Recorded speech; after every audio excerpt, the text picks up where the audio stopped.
friends, I'm Jeffrey Rosen, President and CEO of the National Constitution Center, and welcome to We the People, a weekly show of constitutional debate. The National Constitution Center is a nonpartisan nonprofit chartered by Congress to increase awareness and understanding of the Constitution among the American people. In this episode of We the People, I'm speaking with best-selling author, philanthropist, and NCC trustee David Rubenstein about his new book, The Highest Calling: Conversations on the American Presidency. The book features interviews with presidential historians and U.S. presidents, and it chronicles the journeys of the leaders who have defined America. Enjoy the conversation. Hello, friends. It is so wonderful to be in person and to convene here at the beautiful National Constitution Center. What an exciting time, from the presidential debate to Constitution Day on Tuesday. It is just nonstop constitutional illumination. Friends, it's such a pleasure to share with you a great American historian, philanthropist, and friend of the NCC. David Rubenstein has done so much to spark curiosity about American history through his philanthropy, his scholarship, and his interviews. And among his many talents is he's a marvelous interviewer, as you know from his TV shows, and he just loves presidential history. I do too. I bet you do too, because you're here. And I just had the best day just devouring this book, which consists in interviews with great American presidential historians on American presidents, as well as interviews with three living presidents: George W. Bush, Joe Biden, and Donald Trump. Please join me in welcoming David Rubenstein. Thank you very much. Thank you. So, thank you very much for inviting me here, and happy to be here. You've done a great deal for the Constitution, and I've never met anybody who is enthusiastic about the Constitution as Jeff Rosen. As anybody, no founding father, nobody has as much enthusiasm as you do for the Constitution. Well, you have great enthusiasm for American history and American presidents, and you say that one of your goals in writing the book was to spark curiosity and inspire people to learn more about American presidents. Tell us why you wrote the book. Well, I was a young man. I did work in the White House for President Carter, and I've lived in Washington for the ensuing 40-plus years. So I hang around Washington, and you get to meet presidents from time to time. And I've always been interested in the presidency since I was a boy. And so I would say I really wanted to do this because I have an interest in this subject matter, but I hope that I could interest people into learning more about presidents. Right now, we have about 160 million people who vote in presidential elections, but 80 million people who are eligible to vote don't vote. 80 million people. And so I think our democracy would be stronger if you had another 80 million people voting, or 20 million more, some more than we have. So we have one of the lowest percentages of voting of any Western democracy, and I think my book alone is not going to change that, but I'm hoping that more and more people will get to learn more about the presidents. The debates that you hosted here the other night, the debate was a good step in that direction, but we need to get people more educated. As you know, Jefferson said, a representative democracy works best if you have an informed citizenry. And sometimes our citizenry is not as informed as it should be. It is not, and you have done a great service in inspiring people to learn more. I want to talk about individual presidents, because what's so riveting about the book are the anecdotes that stick in the mind about human stories, about particular ones. But I do want to ask some broad questions about what struck you as common themes.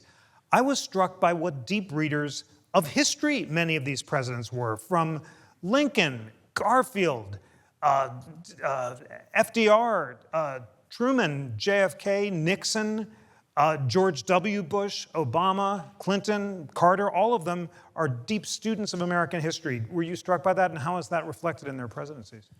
Well, when you work in the Oval Office, you say, wait a second, how am I sitting in the same building, more or less, that Lincoln was at? Or other great presidents, Jefferson, other people, and you do get a sense that you're a part of history. And I think a lot of presidents really want to learn more about their predecessors, so they tend to read about it. And when you talk to some presidents, they actually know a lot about history because they've read about it, because they're occupying a very unique job. I call this the highest calling. That was a disappointment to some people, because I have said for many years the highest calling of mankind is private equity. And but I'm now going to revise that and say the highest calling in the private sector is private equity, but in the public sector, the highest calling is the presidency. And I start the book, my background in working in the White House and so forth as a young man who really wasn't qualified to work there.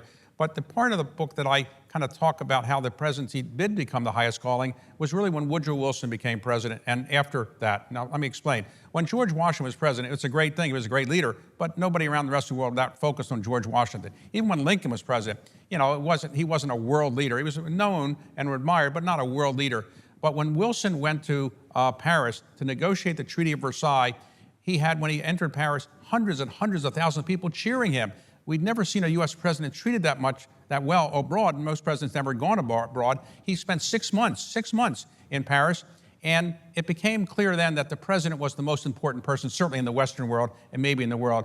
And then while his successors were less significant, let's say around the world, Harding and Coolidge and Hoover, when Roosevelt became president and we went into the Great Depression and we went into World War II, he became the leader, in effect, that Wilson had been. And ever since that time, whoever is president of the United States, even if they're low-key like Harry Truman, they are the most important person in the world. And when I go around the world and on business trips, people ask me more than anything else, tell me what's going on in the presidency, what's going on in the White House. People have an obsession with it because although we have 7 billion people on the face of the earth, the people who around the world want to know what the president's going to do because it's going to affect them more than any other person can affect them. So we have great inventors and we have great people that create internet-related companies and maybe devices that all of us use.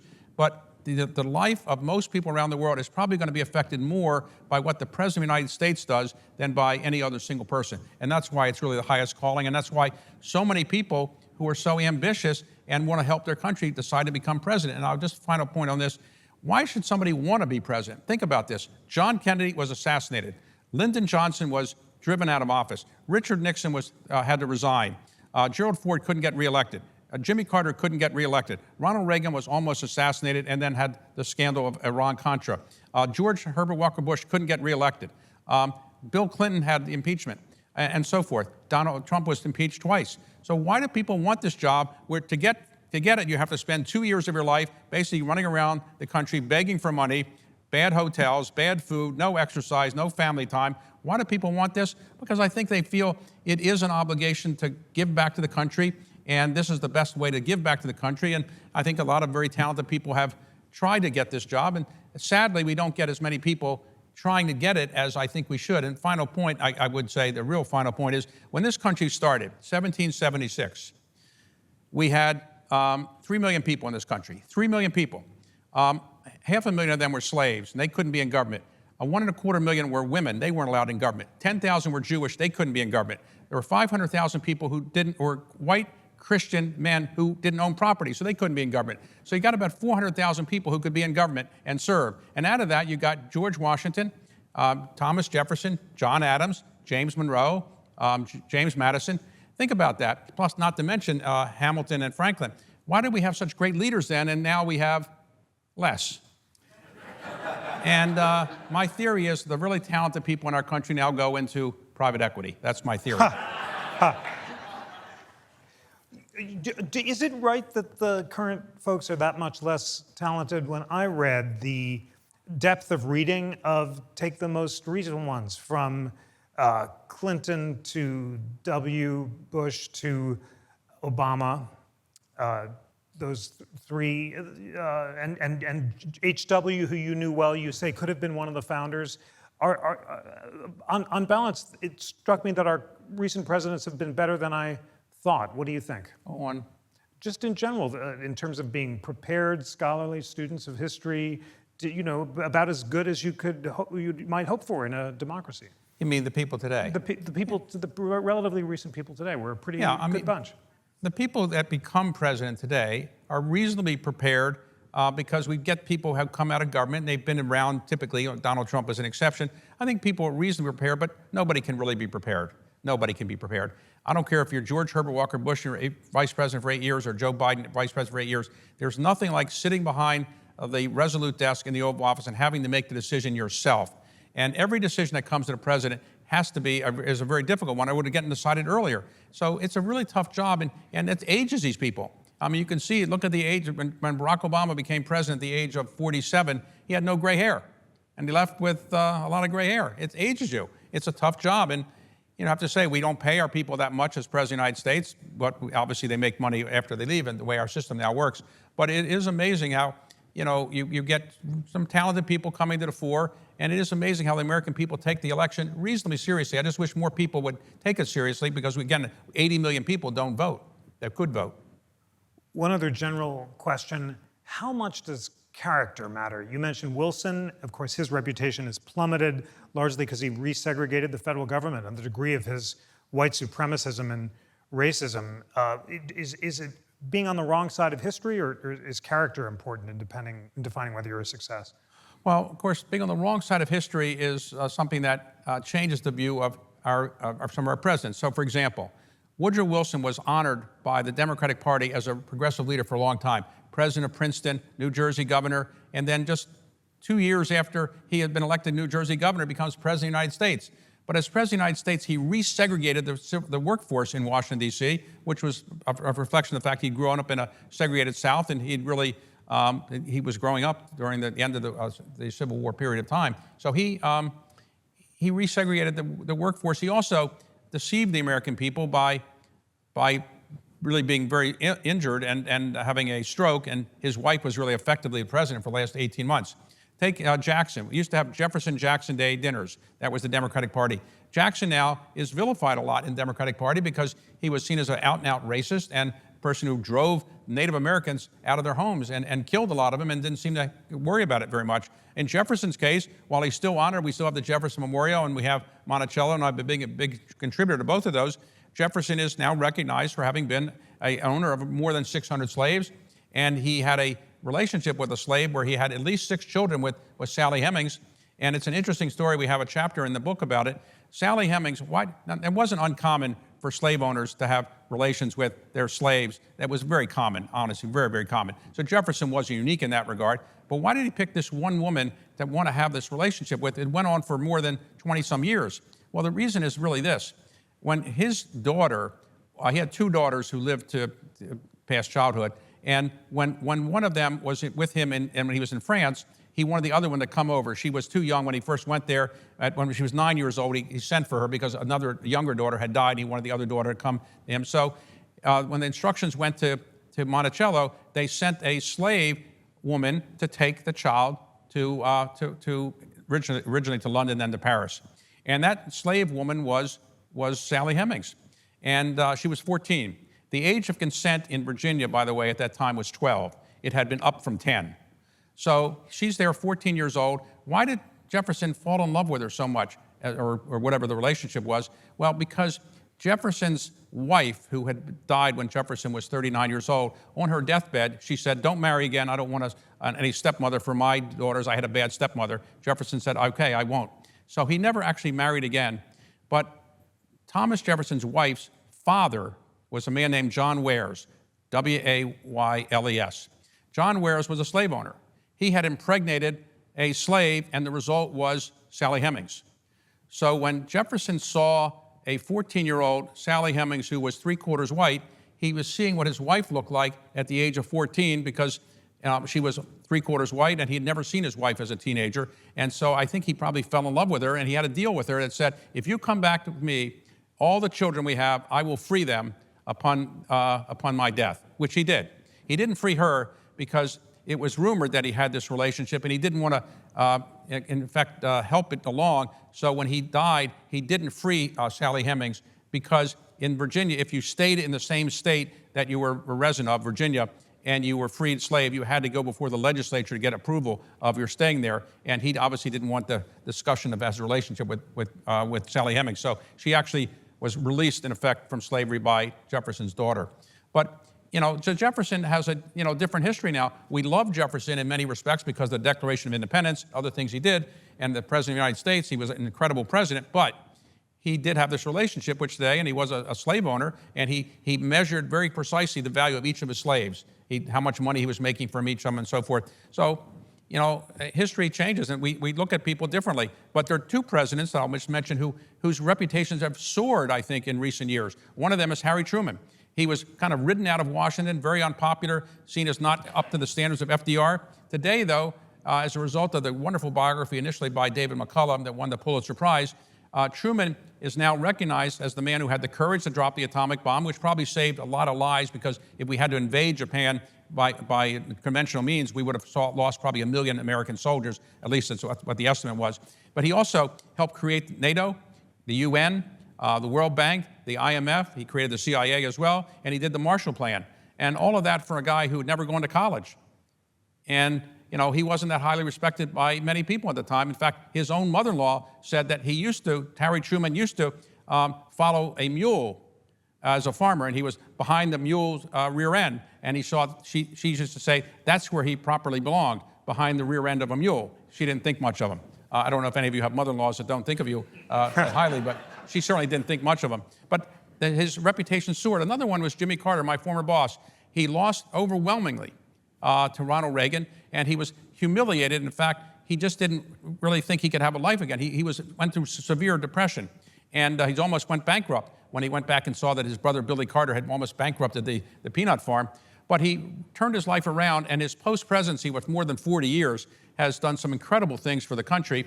And I think it's made people look again at his time as president, because while he didn't get everything he wanted passed, he got a lot of things passed. Today, if your president gets the appropriations bills through and get the debt limit bill through, they're considered successful. Getting one more bill through is amazing. And Carter got many, many significant things through: Civil Service Reform, Department of Education, Department of Energy, Panama Canal treaties, many really good things. And it was a leader in human rights abroad and so forth. And the agreement in Camp David, but Carter was derided as being not successful because he didn't get everything he wanted, because he tried to get too many things through. So his reputation still has gone up. And I think, some other presidents' reputations probably will go up in time as well. Historians say it takes about 40 years after a president has finished his term before you really know everything you can know about a president and really go through all the papers. But so we don't really know whose reputations will get better. But some of them have gotten better. I want to follow up about so many of these presidents, but say more about Carter, because you did work for him. Was his bad reputation a result of bad luck, the hostages and the economy, or was it part of his moralism and self-righteousness? Carter invented the modern way to get elected president. He was a one-term governor of Georgia. You could only run for one term in those days. So people came down to him and they wanted his support as a Southern governor, and they were thinking of running for president: Scoop Jackson, Ted Kennedy, and so forth. And he said that he met these people. He said, hey, they're not any smarter than me. I can run for president. They're as good as me. I mean, no better than me. So he went to Iowa, and he had the really clever idea of winning the new Iowa caucuses. And if he won the Iowa caucuses, which wasn't that expensive, there weren't that many people participating, he could then go into New Hampshire. And then he did that, and now that's what other people have done ever since then. So how do you think George McGovern did the same thing to get the nomination? But this Barack Obama followed the same path, so did Donald Trump. You go to Iowa, and remember this, Carter never even won Iowa. He came in second to undecided. Undecided won Iowa. Carter came in second. How many votes did it take to come in second? 12,000 votes. Today, to win the Iowa caucus, you need about 150,000 votes. But so few people participated, and Carter was ahead of everybody else. He got 12,000 votes, and that propelled him to the presidency. It is amazing that he did that. When he became president, he was 52 years old, relatively young. We've had younger presidents. Barack Obama was 47, Bill Clinton was 46. But 40 was pretty young at 52, but he had never been in Washington before, and he brought up his Georgian friends and colleagues, and they weren't really experienced. But Carter was an engineer and always thought he was the smartest man in the room, and he probably was in many cases. So he tried to engineer all these programs, but he didn't really pay attention to politics. If you wanted to convince Carter to do something, and you said, "This is the politics of this is good, Mr. President," he would say, "I'm going to do the opposite." He didn't want anything to be ever seen that he was trying to do something for political purposes, and that hurt him. And obviously the hostage situation was terrible, and he didn't really want the Shah to come in. He resisted it for a long time, and what happened was David Rockefeller and Henry Kissinger and Zbigniew Brzezinski and John McCloy basically put an effort together to convince Carter to let the Shah in, and Carter said no, it could result in hostage taken and so forth, because they'd already had such a situation. But finally he relented, let him in.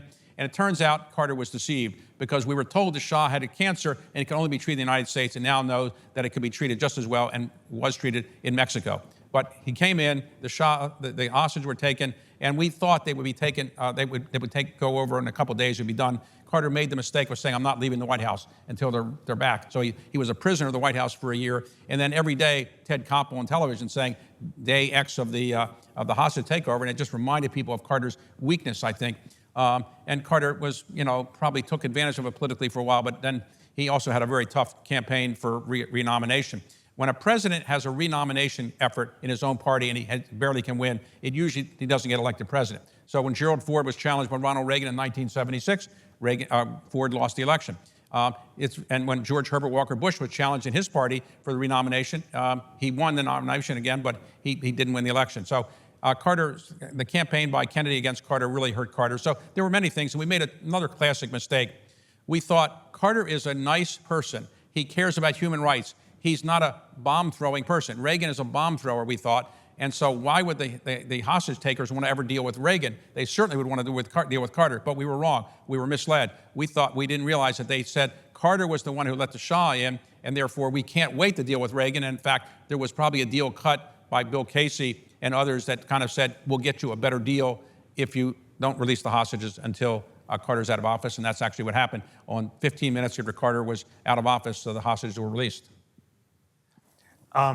An amazing story, and that decision, as you say, to let the Shah in at the last minute based on that wrong advice that he couldn't get care elsewhere, of course, was crucial.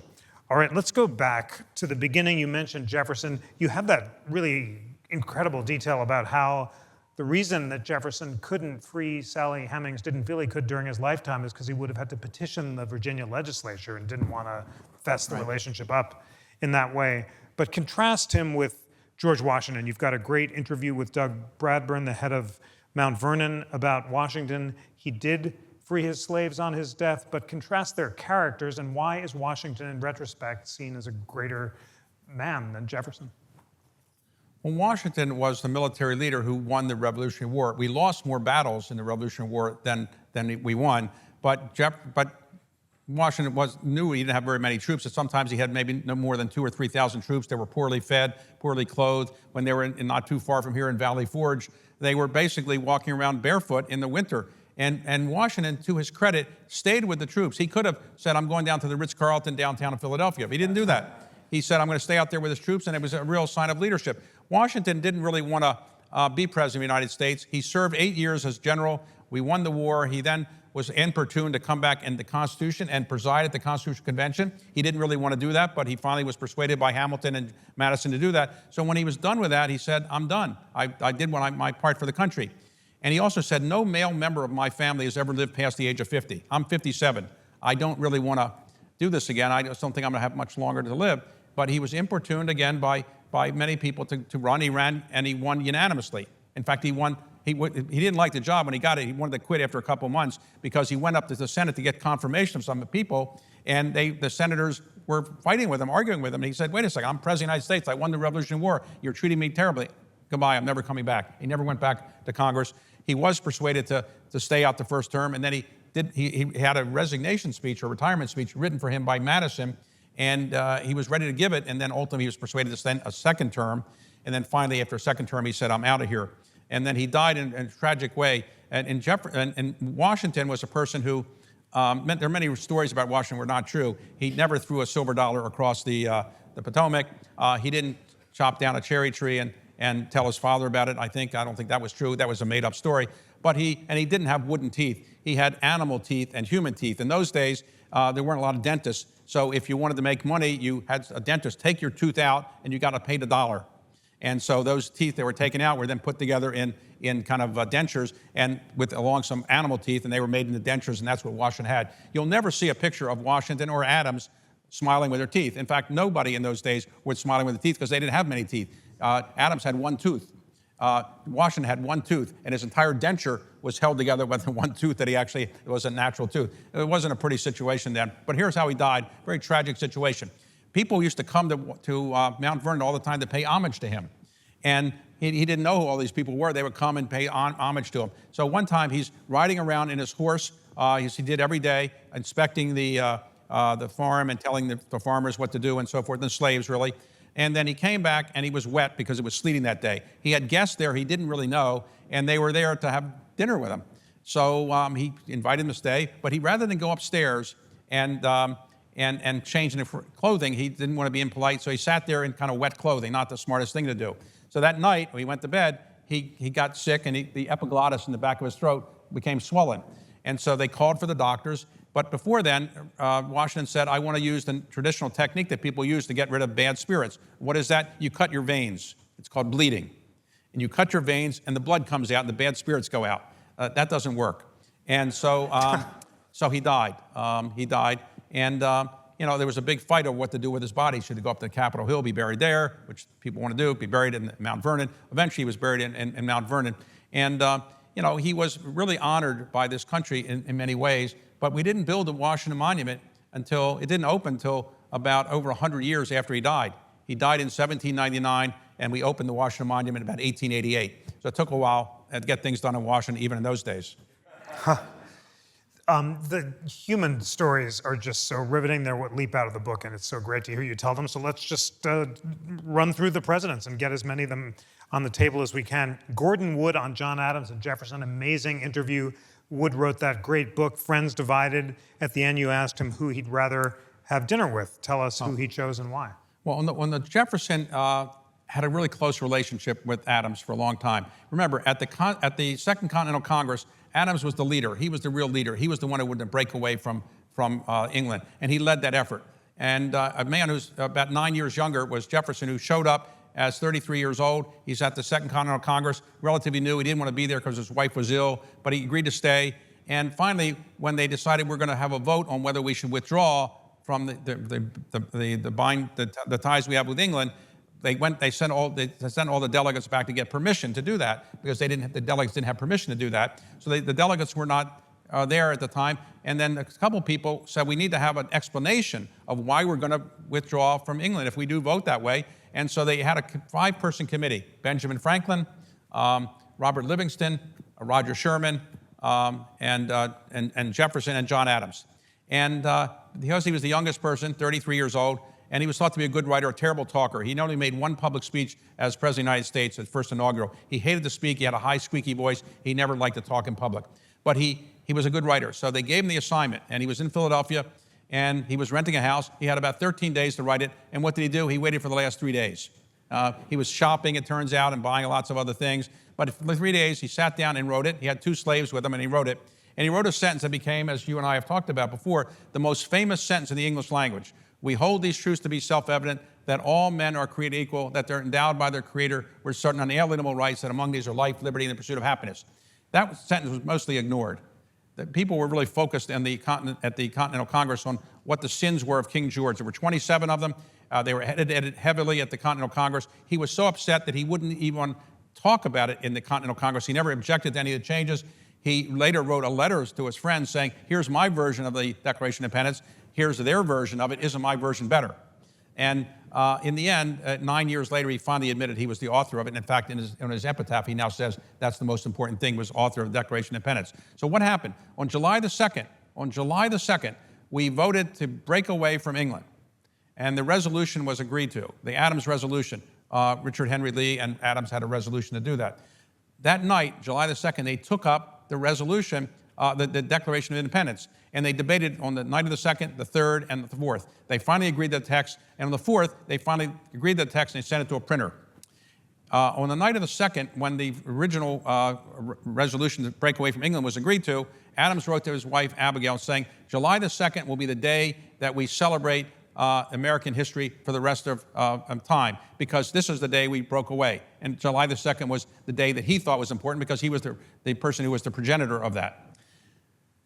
Why do we celebrate the July the 4th and not July the 2nd? Well, the answer is, a year later, on 1777, on July the 2nd, they were in the middle of the Continental Congress. We were in the middle of a war, and they forgot. They forgot that they had to celebrate it, and forgot it was July the 2nd. They realized at the end of the day, okay, so we'll get organized. So they got organized, and they finally got it around to have the celebration on July the 4th. So for the ensuing 50 years, there was a dispute between Adams and Jefferson. What was more important? Jefferson's document, which Adams really thought he was responsible for because it told Jefferson to write it, or the resolution to break away from England, which Adams thought was much more important.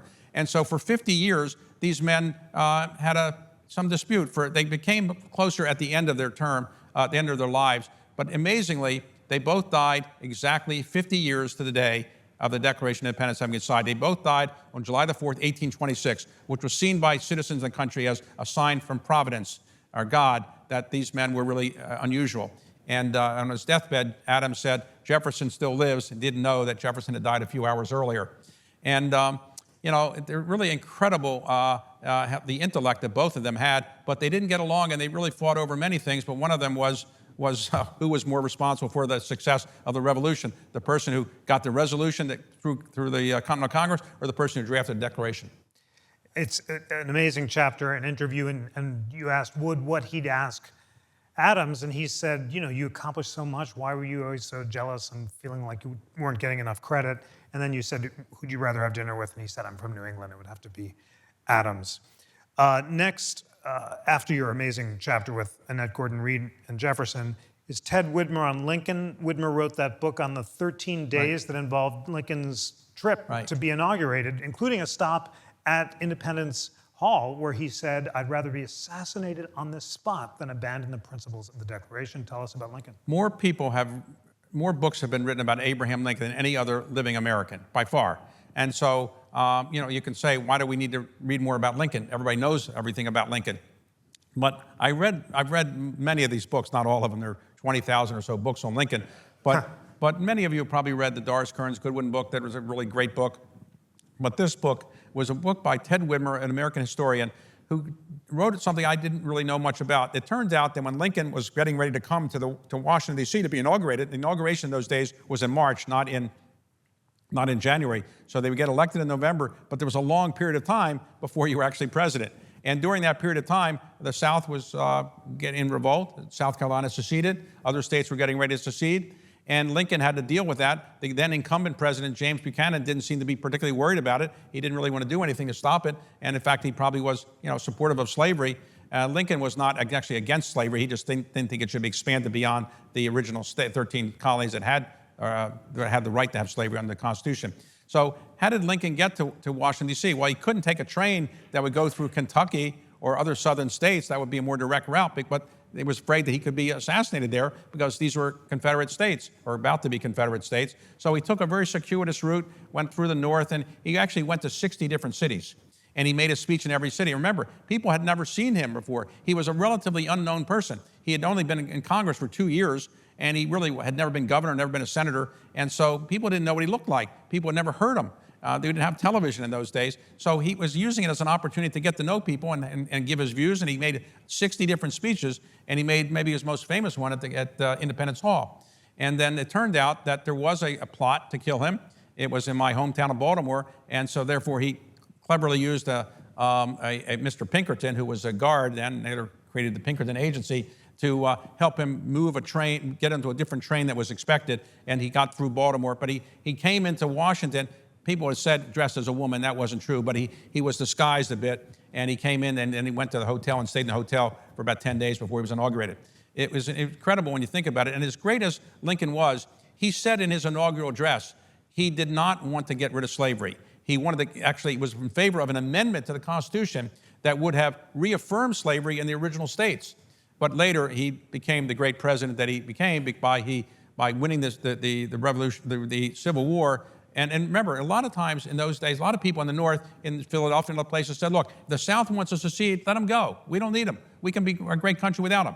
Lincoln didn't believe that. He wanted to keep the country together, so he fought to keep it together, and he eventually realized that one of the best ways to win the war was to free the slaves, and he did that, and through the Emancipation Proclamation, and then eventually 200,000 freed slaves fought for the Union, though in segregated army units. And I think Lincoln deserves more credit than any other person who's president for the country we have now, because had Lincoln not done what he'd done and other people in the North been president, they would have probably let the South go away. It would have been two separate countries. We wouldn't have become the country that we became.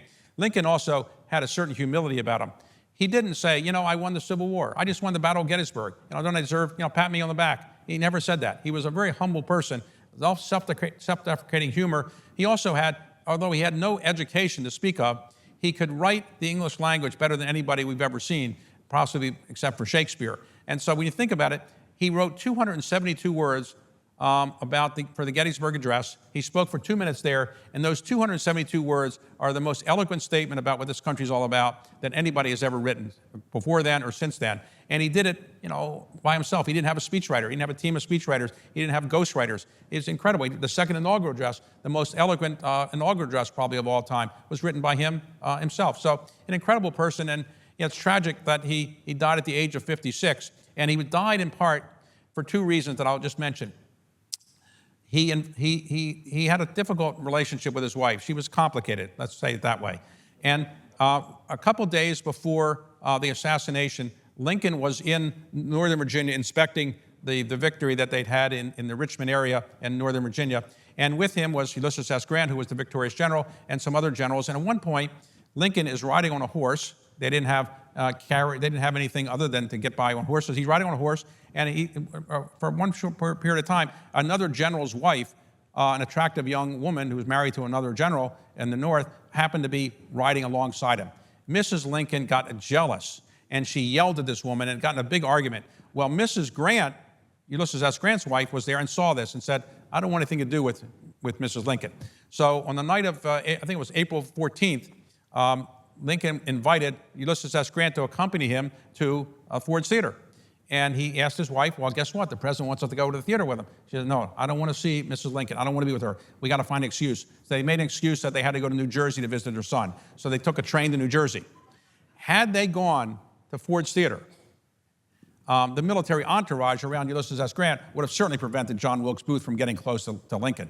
But Lincoln had no guards with him that night. He had one aide with him, a young man, and almost certainly that aide was unable to stop John Wilkes Booth. And John Wilkes Booth decided to assassinate Lincoln. He'd always been a slave defender, but Lincoln, after the 13th Amendment was agreed to by the House and ready to go to the ratification, it was agreed to. It was a great victory for people that wanted to end slavery. You had the Emancipation Proclamation only applied to certain states, and it really wasn't the law of the land quite the way the Constitutional Amendment would be. So you needed the 13th Amendment. After the 13th Amendment was approved by the Congress before the ratification, people came to the White House and said, we want a speech, Mr. Lincoln. Tell us about it. And he came out and he made a little speech, and he was asked a question about what should freed slaves be able to vote. And he said something to the effect that if they are educated and appropriate and so forth, they might be able to have the right to vote in certain areas.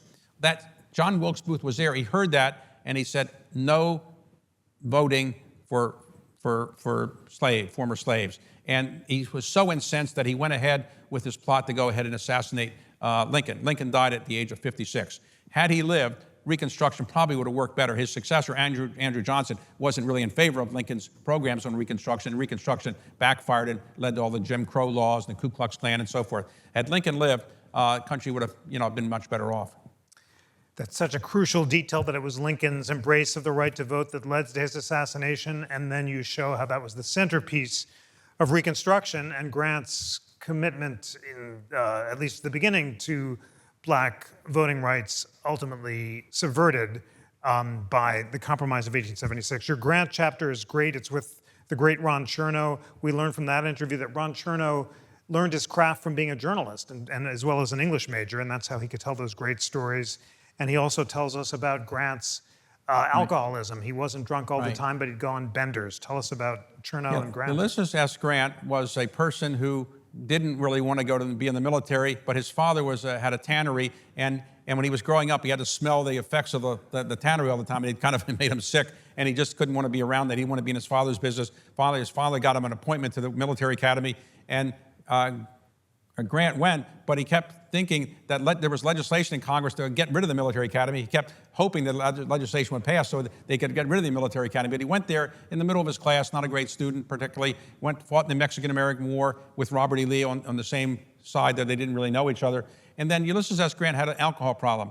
And so when he was out west doing some military things, basically the Army caught him being drunk when he was supposed to be on duty. So he basically given the chance to resign or be kicked out or court-martialed, so he resigned. He then goes back to his hometown and tries to find some jobs. He can't go in the tannery business. He didn't want to work for his father. He tried to work for his brothers. That didn't work out. Finally, he gets some land from his father-in-law, and he's working the land, and he's basically chopping wood. And he's going near St. Louis. So he chops firewood, and he goes into St. Louis every day to sell firewood. So he's on the street corners of St. Louis selling firewood to make money for his family. And 8 years later, he's elected President of the United States. Hard to believe. So, incredible comeback story. But what happened was, when the war broke out, because he had some military experience, he got involved in the militia in Illinois. Eventually, he was successful. Lincoln heard about him. He won some battles. He won more and more battles. Every other general that Lincoln had was not very successful. But Lincoln, when he kept appointing this general, people said to him, well, he's an alcoholic. And Lincoln said, well, find out what he's drinking and let's give it to the other generals, because he was such a good soldier. And so eventually, we won the war in part because of Grant. And then later was elected President of the United States, served 2 terms, a lot of chicanery and I would say things that were done, financial improprieties, not by him, but people around him. And he ultimately finished 2 terms, and was very successful. And then he left the country for a year and went on a tour around the world, which was very unusual for a president to do that.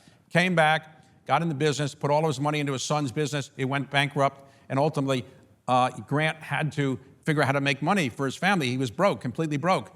And he had to borrow money from one of the Vanderbilts, and he wasn't sure he could ever pay it back. So ultimately, he was persuaded by a person named Samuel Clemens, also known as Mark Twain, to write his memoirs. And he wrote his memoirs by himself, and they were considered the greatest presidential memoirs of all time. And he finished them just as he died of throat cancer. He'd smoked about 15 or 20 cigars a day. That he got throat cancer was probably not a big surprise. So any of you ever remember the famous show on television, You Bet Your Life, with Groucho Marx? Any of you old enough to remember this? And he always would say to people, who was buried in Grant's tomb? Well, actually, it's Grant. And it was an elaborate, in New York area, that's where Grant is buried. And he actually became president at 46, served 8 years, and died very, very young. But an incredible person in many ways, a great general, sometimes a better general than a president. And Chernow describes that moment where he saw the originals of the memoir, proving that Grant actually wrote it himself. Right. So let me just add one thing about Grant. Grant's wife had a certain problem with her eye. It was kind of what I would call a wandering eye. If any of you know what that is, the eye doesn't look directly at you. And when Grant was away one time on military things, his wife went to a doctor and said, "Can I fix this eye? Can you fix the eye so that I can look straight ahead and have a normal eye?" And he said, "I think I can do it." So when Grant came back, one time his wife said, "Guess what? I think I can fix my eye." And he said, "I'm very upset with you. Why do you go talk to a doctor? I married you with the eye that you have. I don't want you to have a different eye. I love you as you are, and I don't want a different eye." So a incredible bit of romance, I guess, from Ulysses S. Grant. His wife never got the operation again.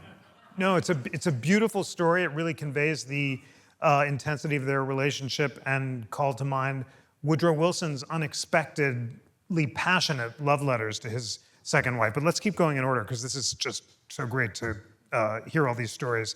Amity Shlaes makes a revisionist case for Coolidge, who, as you note, has become a kind of hero among conservatives now for cutting capital gains tax and disciplining the budget and restoring federalism. Were you persuaded by her case for Coolidge? And tell us about Coolidge.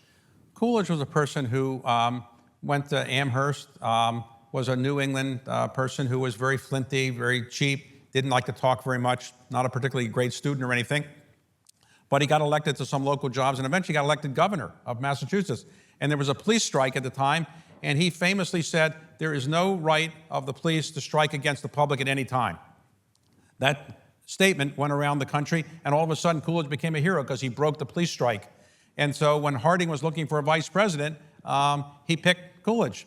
And Coolidge took the job. He'd only been governor a short period of time, but he was pretty well known for that one statement. And then Harding died of a heart attack, and Coolidge became president. And he really hadn't wanted to be president. Most people who become president actually want to be president. He didn't really want to be president. And he was very laconic, and he doesn't like to talk very much, and he wasn't like to brag about himself. He never would be boastful, very flinty New Englander. And so one woman went to him and said, "I have a bet with my friend that I can get you to say more than 2 words. And he said, "You lose." he did run for re-election, and he won. He could have run for another term, but he chose not to do so, and he allowed his Secretary of Commerce to run it. That was Herbert Hoover. Coolidge was a person who just didn't seek the limelight. Most people who become President of the United States like the limelight. That's why they got the job, or that's how they got there. Coolidge really didn't want to do it, but he was loved by the conservatives today, and Reagan put his portrait in the cabinet room because Coolidge was in favor of balancing the budget. A balanced budget in the United States is when you actually have more money enough money coming in to pay your obligations. That's what, I don't know if people remember that, but that's what it actually was. So he was in favor of balancing the budget. He was actually in favor of actually reducing taxes. And so that's why the conservatives really like him. Franklin Roosevelt, your colleague Jonathan Darman makes the case that he learned empathy from polio. Right. What else did you learn from Darman? Jonathan Darman has a theory that FDR was a nice person, but he was intellectually not all that gifted. Nobody around him ever thought he was going to be President of the United States except his mother. Nobody ever thought he was all that much of a leader. He was more an effete, kind of aristocratic person who had led a very, very pampered life. And then he contracted polio. And when he first got it, he probably got it by going to a Boy Scout jamboree, and at that point is probably where he got it. He didn't realize he had it for a while. He couldn't move his legs. When he was with his family at Campobello, they didn't know what it was. It took 30 days before they had a doctor really diagnose it.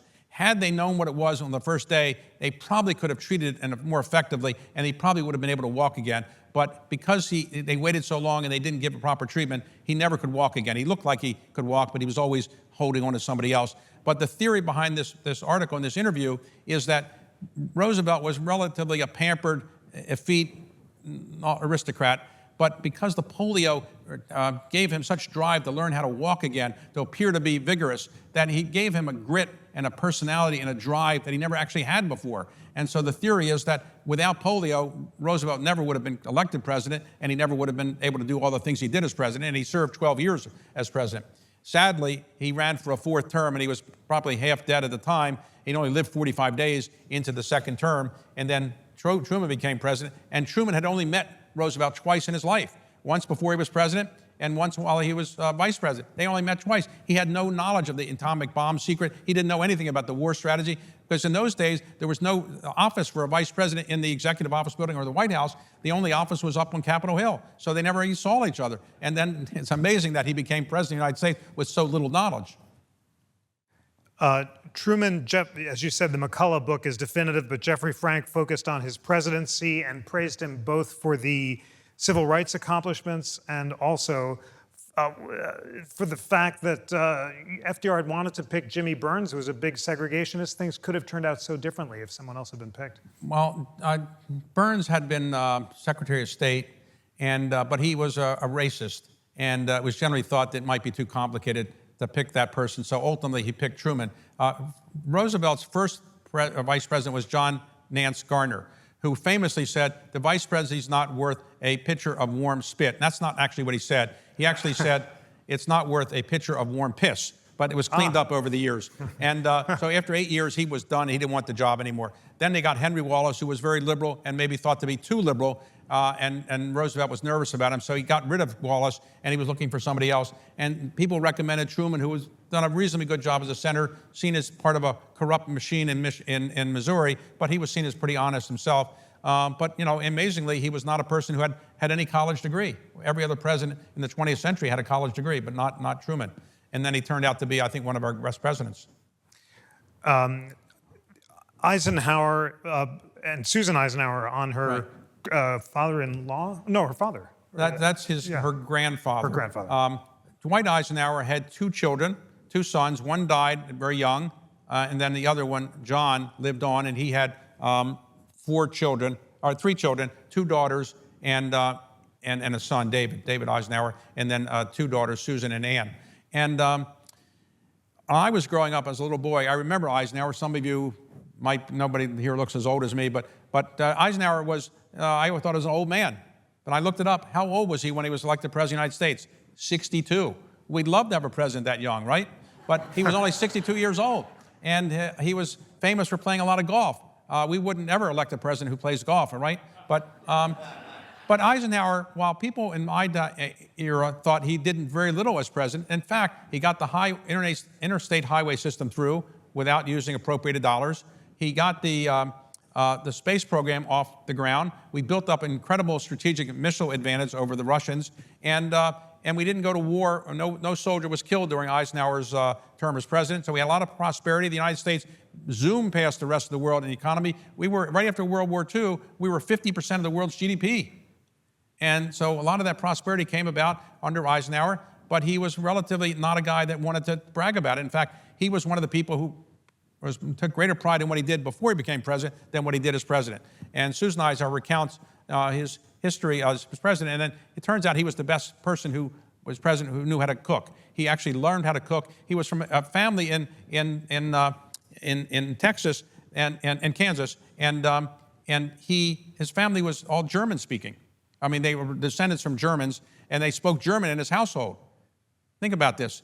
He's a pacifist. His family were pacifists, and his father was a pacifist, and they spoke German in the household because they were descendants from German immigrants just one generation removed. Yet he was ultimately the person who became the general who had to go to war and kill so many people as the leader of the military effort in Europe and to go against his Germans. So it's really unusual situation. He was also a star football player. And it was famous that he famously tackled Jim Thorpe in a way that injured Jim Thorpe. It was an effort to kind of stop this great football player. But that tackle was so tough that Eisenhower never really regained his ability to play football very effectively. And that incredibly moving scene that Susan Eisenhower relates when right before D-Day he goes around and asks the soldiers who are about, knowing that 70% of them might die, did you go fly fishing in Michigan? So and remember, Eisenhower wrote out a statement saying, assuming that it didn't work, I bear sole responsibility for the failure. And he had that, and he carried around his wallet, and if it didn't work, he was going to issue that statement because he wanted to bear the responsibility. If it didn't work, he took this whole blame. Interestingly, there are those of you who have prospered late in your career, think about this. At 52 years old, Eisenhower is a colonel with no great responsibility. He had been an aide to Douglas MacArthur, but he didn't really have a high regard for MacArthur. He thought MacArthur was too much of an egotist. But at 52 years old, he was thinking of leaving the military because he was a colonel and didn't look like he was ever going to be a general, let alone a five-star general. And so between the ages of 52 and 60, he became a superstar. And how did that happen? Well, because in the end, he was able to get along with people reasonably well. He was a good writer. And so when Roosevelt wanted somebody that could get along with Churchill, which wasn't easy, who could lead the military effort in Europe. It was supposed to be George Marshall, but Roosevelt said, I need George Marshall to stay in Washington. So Marshall and Roosevelt picked Eisenhower, who had no combat experience. He had never had any combat experience. He'd never been in combat. So they gave him some combat experience by letting him lead the effort in Africa and then in Italy, and later with some combat experience, he then led the effort into Normandy. Amazing. All right, I'm reluctant to skip Kennedy, Nixon, Ford, Carter, and George H.W., but we got 7 minutes left, and you have 3 interviews with living presidents that I want to ask you about. The first is with President Bill Clinton and Hillary Rodham Clinton. What did you learn from that? I've known them for quite a while. I didn't work for them, but I've known them for a while, and I had an opportunity to interview both of them together.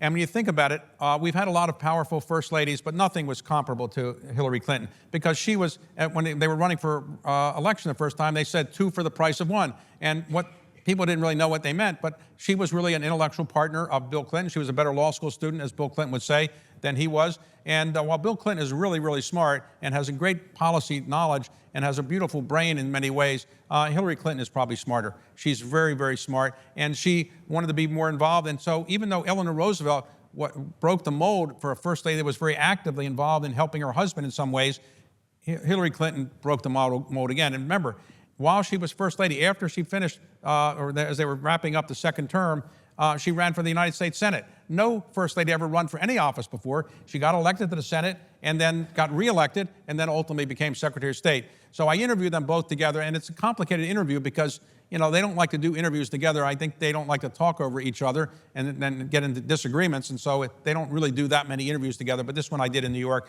together, and I think it went pretty well. It was great. You started off by asking about their grandkids, and it was often running from there. President George W. Bush, I hope I can share this. Right. He painted your picture after the interview. He painted your portrait. George W. Bush painted a picture of me. He's a painter now, and it sort of semi-looks like me. But No, it's a lovely likeness. You look great. George W. Bush, I got to know extremely well because while I was working for Carter and his father was the vice president for Reagan and running against us, after Bush was defeated for re-election to Bill Clinton, he became an advisor to my firm, the Carlyle, and I spent a couple of years, many years, maybe 10 years, traveling the world with him. And I thought he was the nicest man I ever met in my life. Just a gentle soul, really smart, really funny in many ways. And through him, I got to know W pretty well. And the reason that W has that name and not George Herbert Walker Bush Jr. is this. I asked Bush, why did you name your son Jr.? He said, because when I was growing up in Greenwich, I had two middle names, George Herbert Walker Bush. And people made fun of me. Little boys said, how come you have two middle names? They made fun of me. I said, I don't want to do that with my son. So I said, I'm never going to give him two middle names. W was a person who not taken seriously by his family at all. When he said he was going to run for governor, the first time his mother said, you'll never win. And in that first night of the election, when he was running against Ann Richards, his mother and father chartered a plane to go to Florida to be at the celebration of Jeb Bush, who was running for governor of Florida. And it turned out that Jeb Bush lost and George Bush won. And how did George Bush go from being governor of a state to being president? Let me tell you an inside story. I don't think it's quite in the book. I didn't want to put that in. But what actually happened was this. The governor of Texas doesn't have much authority. The legislature meets 120 days every other year. Every other year. It doesn't really do much. And the cabinet is appointed by the lieutenant governor, not the governor. So after Bush was elected and then reelected, all of a sudden the pollsters are saying, who would you like to see as next president of the United States? Well, overwhelmingly, people said in the Republican Party, we want to see George Bush. And why would that be? Because as governor, you didn't really get to do that much, and he wasn't that well known outside of Texas. Well, the answer was, if you went into the internals of the polling data, it said that people thought they were picking George Herbert Walker Bush to run another term. So if his name had been David Bush, it might not have risen so high in the polling data. But he turned out to be a president who had to deal with the most consequential attack on our country since Pearl Harbor, and that was 9/11. I think he rose to the occasion. I do think we could have handled Afghanistan differently. And the reason we didn't do better in Afghanistan, in my view, is that Donald Rumsfeld hated Colin Powell, hated him. And Colin Powell had invented the idea of massive force, which we used in Kuwait. And Donald Rumsfeld wanted to say, the Secretary of State then, Colin Powell, we don't need the Powell Doctrine. I can get Osama bin Laden with a few troops. They only sent 10,000 troops in Afghanistan. So we let Osama bin Laden escape through Tora Bora, and as a result, we didn't capture him, and then it took another 10 years to get him. Had we put more troops there, had we followed the Powell Doctrine and put 100,000 troops into Afghanistan, we would have captured Osama bin Laden almost certainly. And the result was that we then decided to have a diversionary attack on Iraq, which I think was a mistake. And I did ask President Bush, if you had known there was no weapons of mass destruction, would you have gone in? And he said, probably not. And I think he was pushed to do it by a lot of the neocons, and it was, I thought, somewhat diversionary because it was kind of taking into account we hadn't captured Osama bin Laden. We hadn't really avenged the loss we'd had on 9/11. But it was a tragic situation, I think, in many ways. That probably not was a very significant revelation. Two more interviews. President Donald Trump, when did you interview him and what did you learn? I've known him for a while. I interviewed him one time before he was president. I got him to come to the Economic Club of Washington, and in the green room he said, ask me if I'm going to run for president. I said, president of what? He said, president of the United States. I said, you're not going to be president of the United States. He said, I know, but it helped my brand a bit. He exaggerates sometimes. For example, he called me the day after that interview. I did the Economic Club. He said, David, it's the highest rated show ever carried on C-SPAN. He said he got the ratings, and C-SPAN, the ratings were the highest of any show ever on C-SPAN. So I called the head of C-SPAN and said, what were the ratings? He said, we don't have ratings. So,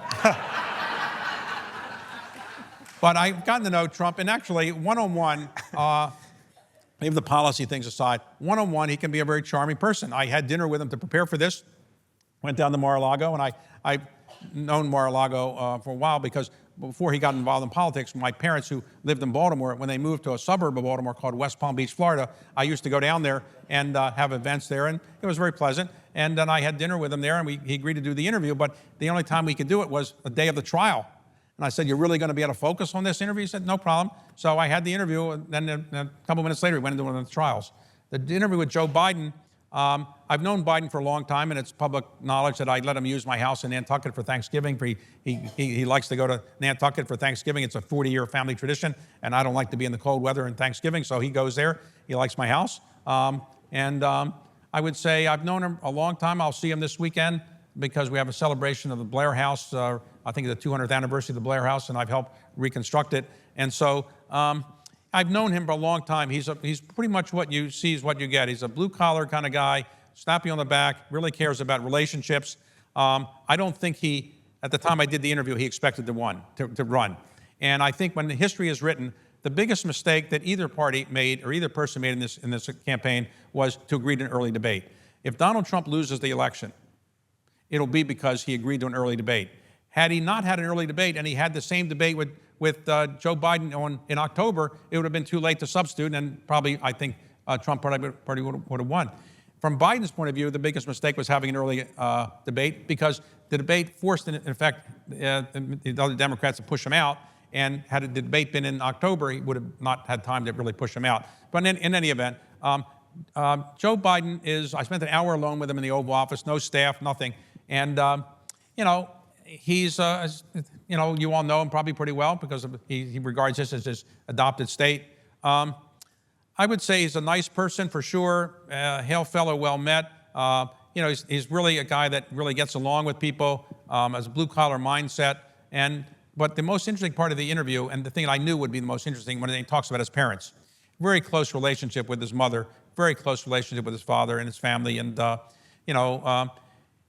he's now, he's got an opportunity to do some more things before he leaves office, but no doubt, he'll be heard from again. And, I saw with other presidents, when you know you're not going to be president again, you have a couple months to go, all of a sudden the energy kicks in and you try to get things done because you're not going to be able to do it much longer. And so I think he's going to do a couple things, and I know some things he's already getting ready to do, and they'll be announced soon. So he's not just sitting around waiting for the time to come up. He's actually going to do some things. And, I also interviewed, I interviewed for this book Bush, I interviewed Clinton and the Clintons and Biden and Trump. And then I had to write an addendum to the book saying, I'm sorry, I thought Bush I'm sorry, Biden and Trump would be the candidates. And then I had enough time to say, actually, it turns out that Kamala Harris is going to be the candidate. I have interviewed her, but I didn't have time for this book to interview her. So maybe my next book. That fact that Biden's relationship with his parents was most interesting comes throughout the book, and throughout the book you illuminate the fact that the relationship of all these presidents with their parents is so crucial. Well, it's time for closing thoughts. You say at the beginning and the end that you wrote the book because you hope, first of all, that your enthusiasm for the presidency is infectious, and it is. I just couldn't put the book down, and I know the audience has loved the stories. And you hope to spark people to learn about American history. Why is it important for citizens to learn about the history of the presidents in a democracy? The theory of history is when you learn about the mistakes we've made in the past, and any country's made in the past, you can correct them and do things in the better. So if you look at life as Darwinian and you're trying to make progress and progress, you make progress if you learn what you did wrong and you do it better in the future. That's the theory of history. We don't learn American history very much anymore in school. We don't teach civics as much as we used to. And as a result, we have a lot of young people who don't know much about our history. And in fact, there was a survey that you're familiar with where native-born Americans were asked to take the citizenship test that people have to take if they want to become a naturalized citizen. And in 49 out of 50 states, a majority of native-born Americans couldn't pass the basic citizenship test, which shows you we don't really teach civics or history very much anymore. And you mentioned, the final thing, a mother. So how would you like to have this kind of person for your mother? FDR, he was the only child of the second marriage of his father. And so his mother, Sarah Delano Roosevelt, she finally allowed him to marry somebody. She had to approve it, of course, Eleanor. But she bought him a home in New York. It was very nice. Then she bought herself a home next door.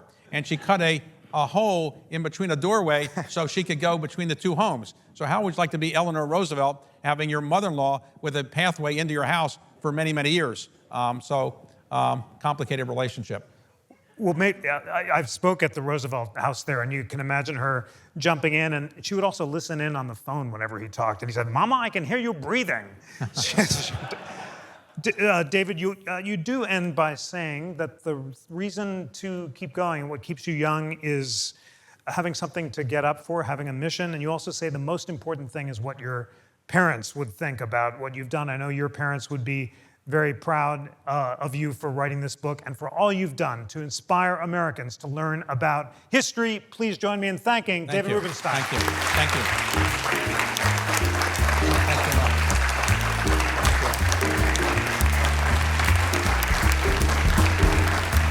Today's episode was produced by Tanea Tauber, Lana Ulrich, Samson Mastashari, and Bill Pollack. It was engineered by David Stotts and Bill Pollack.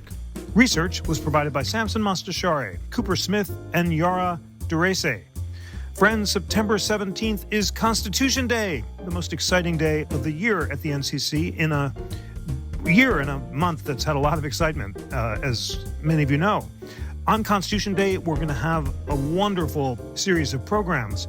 Justice Neil Gorsuch will be here for an evening town hall. Sal Khan and I will launch our new Constitution 101 class, and we have a naturalization ceremony, programs for kids, and so much more. Come to Philly if you can. There's no better place to be on September 17th. And if not, check out the Constitution Day resources at constitutioncenter.org/Constitution Day. Please recommend the show to friends, colleagues, or anyone, anywhere who's eager for a weekly dose of constitutional debate, education, illumination, and elucidation, and who wants to celebrate Constitution Day. Sign up for the newsletter at constitutioncenter.org/connect. Always remember, we're a private nonprofit. Donations so much appreciated. Any amount, $5, $10, or more. In honor of Constitution Day, please go online and say you're making a gift, small or large, in honor of Constitution Day. All of us at the NCC would be so grateful. That's constitutioncenter.org/membership or constitutioncenter.org/donate. On behalf of the National Constitution Center, I'm Jeffrey Rosen.